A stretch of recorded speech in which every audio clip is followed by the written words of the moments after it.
Good evening, class. As we will study the chapter 7, which we have started yesterday in the yesterday class, that is equilibrium, and we have completed our half yearly portion till now. Okay. So before starting this chapter, first of all, I would like to clear some doubts of the students that we are being asked by them. So let us clear for their doubts first. Okay.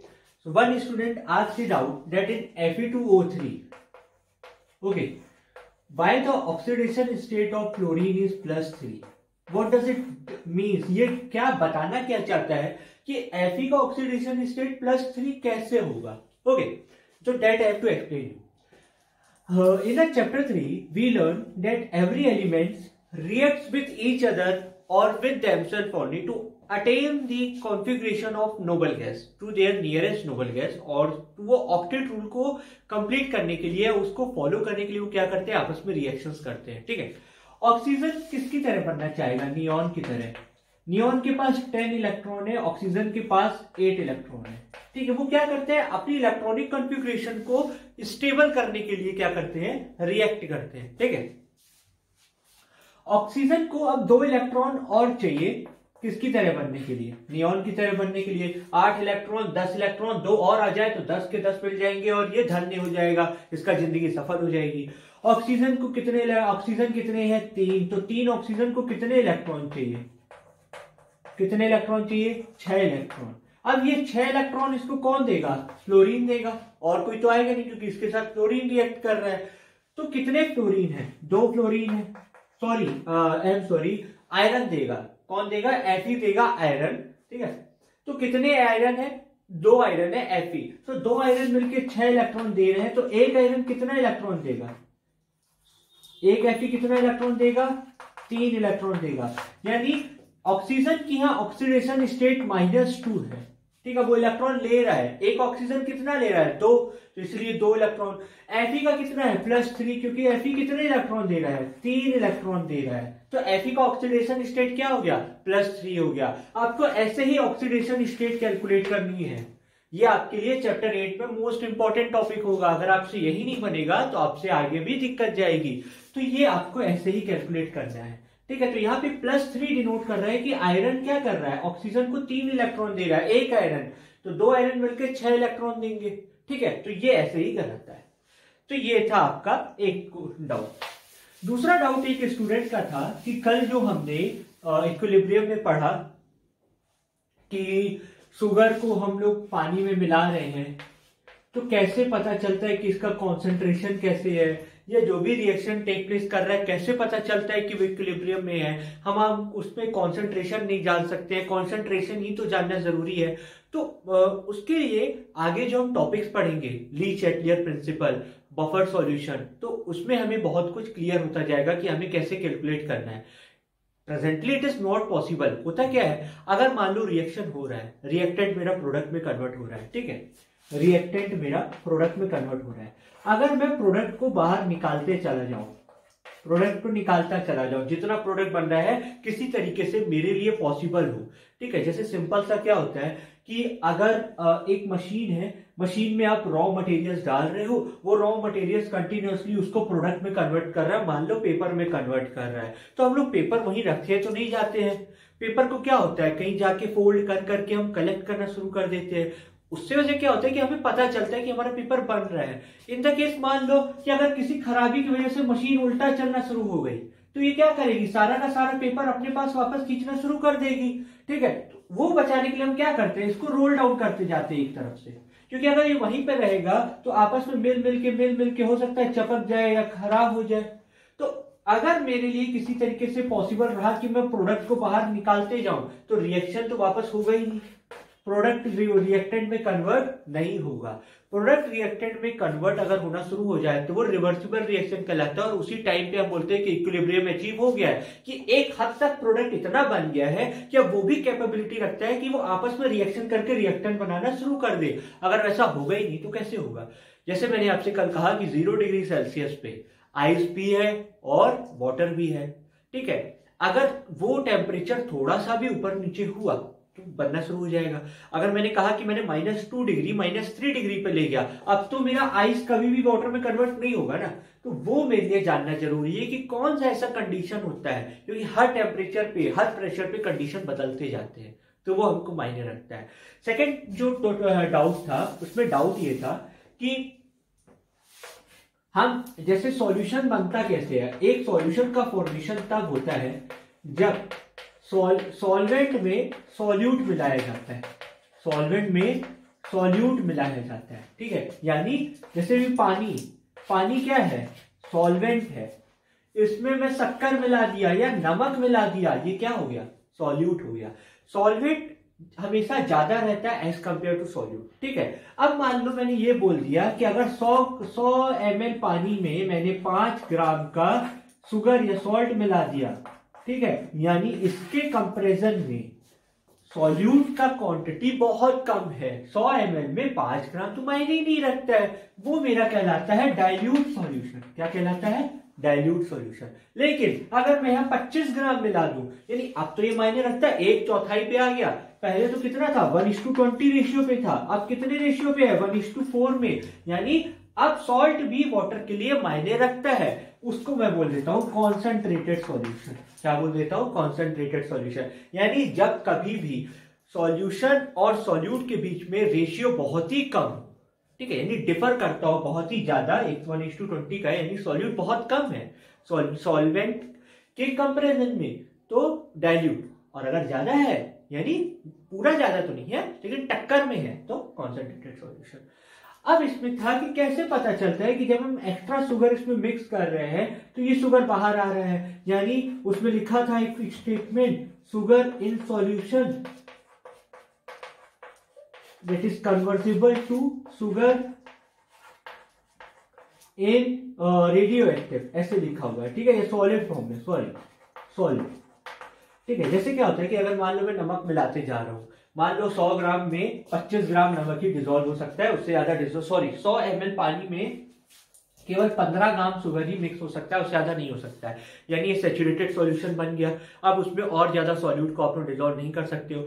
अगर in the case आपने उसमें ज्यादा किया, ठीक है, थोड़ा सा भी ज्यादा बढ़ा दिया आपने, तो ऑटोमेटिकली क्या होता है, जो यहाँ पे जो शुगर है, सॉल्ट है, वो ऊपर आना शुरू हो जाता है और ये डिसॉल्व होना शुरू हो जाता है। यानी यहाँ पे 2 प्रोसेस चल रहा है, ठीक है। यानी क्या हो रहा है कि जब मान लो 15 ग्राम से आपने 16 ग्राम बढ़ा दिया सॉल्ट, तो 1 ग्राम सॉल्ट क्या होगा, यहाँ पे आ जाएगा, जिसको लोग डाई सॉल्यूशन प्रोसेस बोलते हैं।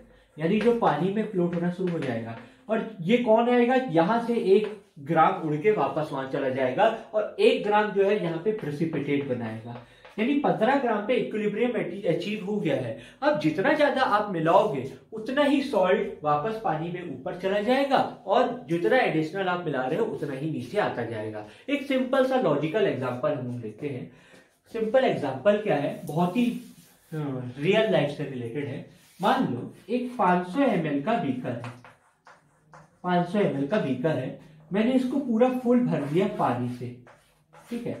अब मुझे भी मालूम है अगर मैं इसमें एडिशनल पानी डाला तो पानी क्या हो जाएगा, बाहर आना शुरू हो जाएगा। अगर मान लो ये 500 ml क्या है, ये इसकी कैपेसिटी है, अब ये इक्विलिब्रियम अचीव कर चुका है। इससे ज्यादा अगर इसमें मैं पानी डाला तो पानी ऑटोमेटिकली बाहर आना शुरू हो जाएगा। चाहे पानी डालू, चाहे पत्थर डालू, चाहे रेती डालू, चाहे सॉल्ट डालू, इससे ज्यादा डाला तो बाहर आएगा। कितना बाहर आएगा, जितना ज्यादा मैं इसमें मिलाता जाऊंगा उतना ही बाहर आते जाएगा। मान लो मैंने ऊपर से पानी डालना शुरू कर दिया, ठीक है, अब पानी बाहर आना शुरू हो गया, लेकिन मुझे ये नहीं मालूम है कि पानी बाहर कौन सा आ रहा है, जो नया पानी मैं डाल रहा हूं या फिर जो पानी ऑलरेडी इसमें है। Once again, I am not clear here the which water is coming out of the beaker. Okay, the water which I am pouring out or the water which is already present inside the beaker is coming out. Okay, so I have to find whether which water is coming out. So just suppose कि पानी जो इसके अंदर पहले से वो बाहर आ रहा है, कितना बाहर आएगा, जितना मैं डालूंगा। अगर मैं 10 ml पानी अंदर इसमें ऊपर डाला तो 10 ml ही बाहर आएगा, 50 ml डाला तो 50 ml ही बाहर आएगा। यानी ये इक्विलिब्रियम की स्टेट पहुंच चुका है। आप जितना भारी पत्थर डालोगे उतना पानी बाहर, जितना हल्का पत्थर डालोगे उतना कम पानी बाहर। तो ये है इक्विलिब्रियम का state for the solid in liquid का। सॉलिड एंड लिक्विड का ये इक्विलिब्रियम स्टेट पे कहलाता है। तो होप अब आपको क्लियर हो गया होगा कि सॉलिड एंड लिक्विड में क्या बोलना चाहता है।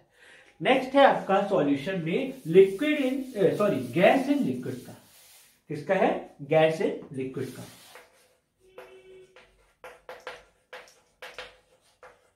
तो अब हमें गैस इन लिक्विड का पढ़ना है। तो वो सिंपल सा एक एग्जांपल इसमें आता है कि जो कोल्ड ड्रिंक की बोतल रहती है, ठीक है, जैसे कोल्ड ड्रिंक की बोतल है, अब जैसे भी हो इसको हमेशा टाइट रखा जाता है काफी, ठीक है ना।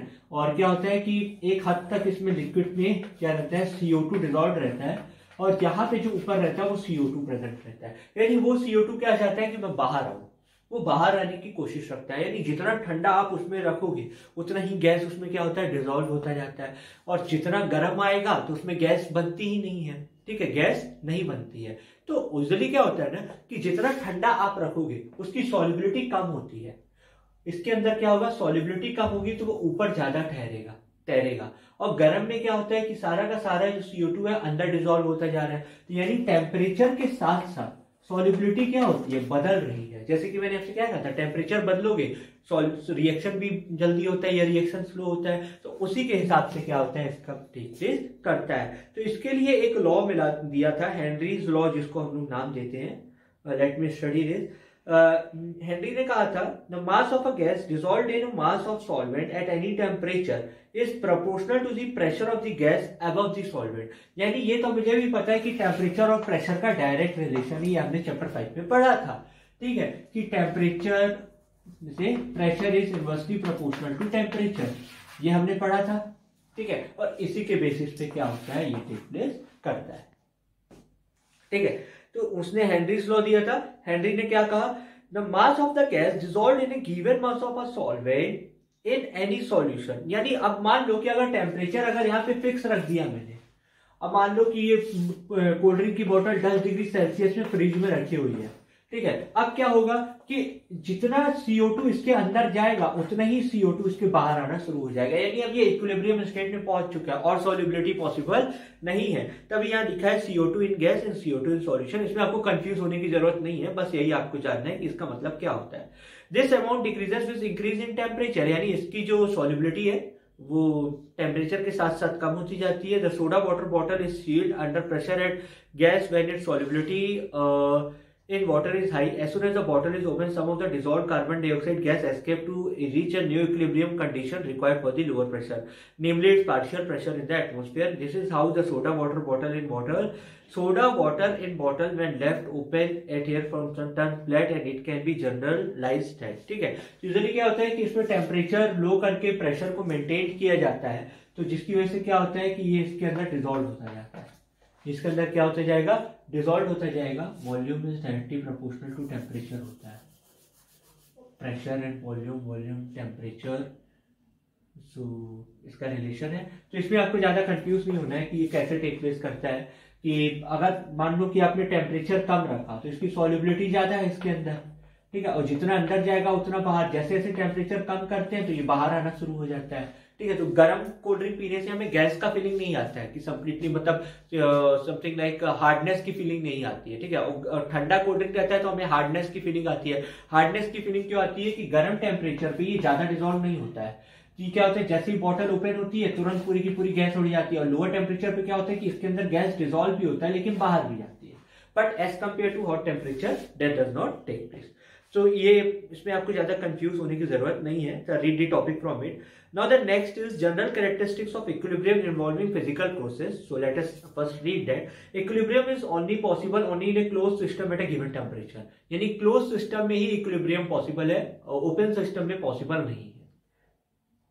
Both the opposing process occur at the same rate and there is a dynamic but stable condition. यानी रिएक्टेंट का प्रोडक्ट में कन्वर्ट होना, प्रोडक्ट का रिएक्टेंट में कन्वर्ट होना, यानी जो भी हमने यहाँ प्रोसेस पढ़े हैं सारे इक्विलिब्रियम में होता है और सेम रेट में होता है। When equilibrium is attained for a physical process, it is characterized by constant value of one of its parameter at a given temperature. The magnitude of such quantities at a stage indicates the extent to which a physical process has proceeded before reaching equilibrium. So, यहां तक हमने जो भी पढ़ा कल से वो physical process के लिए था। सॉलिड का लिक्विड में कन्वर्ट होना, लिक्विड का सॉलिड में, सॉलिड का गैस में, गैस का सॉलिड में, लिक्विड का गैस में, गैस का लिक्विड में, और सॉल्यूशन वाला हमने स्टडी किया था। नाउ जो आपके लिए इंपॉर्टेंट है वो है केमिकल प्रोसेसेस के लिए। केमिकल प्रोसेसेस के लिए ये था कि मान लो एक रिएक्शन हो रहा है जिसमें A प्लस बी आपका रिएक्टेंट है, that is being converting into C plus D। ठीक है, जब कभी भी रिएक्शन ऐसे लिखा हो तो समझ जाइएगा कि ये इररिवर्सिबल रिएक्शन नहीं, ये इररिवर्सिबल रिएक्शन है, यानी आपका प्रोडक्ट कभी भी अब रिएक्टेंट में कन्वर्ट नहीं होगा। जैसे कि बहुत सिंपल सा है, दूध का दही में कन्वर्ट हो जाना। क्या दही कभी भी दूध बन सकता है? या दूध का पनीर में कन्वर्ट हो जाना, क्या पनीर कभी उसमें कन्वर्ट हो सकता है दूध में? नहीं, क्योंकि वो इररिवर्सिबल रिएक्शन है और यहाँ पे हमको इक्विलिब्रियम पढ़ने की जरूरत नहीं पड़ती है। अब कभी भी अगर ऐसे डबल एरो में रिएक्शन देखा हो तो समझ लो कि A plus B C plus D में कन्वर्ट हो रहा है, और यदि आप प्रोडक्ट को बाहर नहीं निकाल रहे हो तो एक समय ऐसा भी आ सकता है कि C प्लस D आपस में खुद रिएक्ट करके प्रोडक्ट बनाना शुरू कर दे। उस दौरान कहलाता है ये डबल एरो का मतलब, यानी ये रिएक्शन रिवर्सिबल भी है और इस दौरान हमको इक्विलिब्रियम पढ़ना पड़ता है। यानी इसमें दो प्रोसेस होता है। एक प्रोसेस तो है कि फॉरवर्ड रिएक्शन पहले होगा, कब? जब आपका प्रोडक्ट आपका रिएक्टेंट में कन्वर्ट होना शुरू होगा तो वो फॉरवर्ड रिएक्शन कहलाएगा। क्या कहलाएगा? Forward reaction. शुरू में रेट ऑफ फॉरवर्ड रिएक्शन काफी हाई होता है, लेकिन धीरे धीरे ये कम होता जाता है। क्यों? क्योंकि इसका कॉन्सेंट्रेशन कम होता जा रहा है, इसका कॉन्सेंट्रेशन बढ़ता जा रहा है। तो C प्लस D क्या होगा? ऑटोमेटिकली रिवर्स आना शुरू हो जाएंगे। यानी जब प्रोडक्ट को लगेगा कि हाँ मैं सफिशिएंट क्वांटिटी में हूं, अब मैं भी रिएक्ट करके प्रोडक्ट में रिएक्टेंट में कन्वर्ट हो सकता हूं, उस दौरान ये जो होता है ये बैकवर्ड रिएक्शन होना शुरू हो जाता है। यानी शुरू में बैकवर्ड रिएक्शन कम होता है, लेकिन जैसे जैसे इसका कॉन्सेंट्रेशन बढ़ता गया तो ये ऑटोमेटिकली एक स्टेप ले लेगा और इसका रिएक्शन क्या हो जाएगा? फास्ट हो जाएगा। यानी अब जहां पे दोनों का, यानी जितना ये प्रोडक्ट में बन रहा है उतना ही प्रोडक्ट अब रिएक्टेंट में बनना शुरू हो जाएगा, वो स्टेज कहलाता है इक्विलिब्रियम कंडीशन। वो स्टेज क्या कहलाता है? Equilibrium condition. आपके एनसीईआरटी में बहुत ही ज्यादा थ्योरी दी गई है, उस पॉइंट तक हमें उतना ज्यादा डीप इसको स्टडी नहीं करना है। जो भी इसमें हैबर्स प्रोसेस को लेकर के इसमें दिखाया गया है, NH3 को लेकर के, फिर उसने ड्यूट्रियम को लेकर के किया है, तो इसमें एक ग्राफ इंपॉर्टेंट है आपके लिए। वो ग्राफ आपके लिए कुछ ऐसे है जिसको मैं बता देता हूं। बाकी आपको इतना डीप इसमें स्टडी नहीं करना है, बहुत ही ज्यादा इसमें दिया हुआ है जो कि मेरे ख्याल से उतना जरूरी नहीं है आपके लिए। जैसे कि इसमें दिया है कॉन्सेंट्रेशन और टाइम के साथ साथ कैसे बदलाव होता है। तो शुरू में जैसे यहाँ पे product, red line product denote कर रही है, तो प्रोडक्ट यदि ज्यादा है तो समय के साथ साथ उसका कॉन्सेंट्रेशन क्या होते जा रहा है? कम होते जा रहा है। ठीक है, और प्रोडक्ट का कॉन्सेंट्रेशन शुरू में 0 रहता है तो ये 0 डिनोट कर रहा है, तो शुरू में 0 है और समय के साथ साथ चलते चलते ये एकदम इक्विलिब्रियम में आ जाता है। यानी ये लेवल वहां पहुंच गए जहां रिएक्टेंट और प्रोडक्ट इक्वल थे। यानी जहां पे इक्वल आ गया कि मान लो आपने 50 ग्राम रिएक्टेंट लिया, 25 ग्राम प्रोडक्ट में कन्वर्ट हो गया और 25 ग्राम बचा, ये वो लेवल है। लेकिन मैंने ये नहीं कहा था कि दोनों इक्वल होंगे तभी इक्विलिब्रियम में आएगा, वो अपने हिसाब से कभी भी डिसाइड कर सकते हैं। यानी यहाँ पे वो इक्विलिब्रियम में आ गए, अब उनका कॉन्सेंट्रेशन समय के साथ नहीं बदल रहा है। यानी जितना रिएक्टेंट प्रोडक्ट में जाएगा उतना ही जितना रिएक्टेंट प्रोडक्ट में जाएगा उतना ही प्रोडक्ट रिएक्टेंट में जाएगा। तो ये आपको याद रखना है, इक्विलिब्रियम यहाँ पहुंचता है। तो आपके एनसीईआरटी में इन्होंने बताया है कि ये जो फर्स्ट था ये हैबर्स ने डिपिक्ट किया था, जिसने एमोनिया का रिएक्शन कराया था N2 + 3H2 that gives 2NH3। तो इसको आप लोग खुद से एक बार स्टडी करिएगा, that is not important as per my view. And इसने जो भी बहुत सारे इसमें बताए हैं कि कैसे है क्या है, अगर जरूरत होगी तो मैं आपको कल बताऊंगा। The next topic that is law of chemical equilibrium and equilibrium constant, तो that is very much important for all of you. So before that, I would like to say all of you, please try to read the theory that is we have studied in the yesterday class and today's class. Try to understand each and every topic, and you are free to ask me, okay, anytime like other students are asking.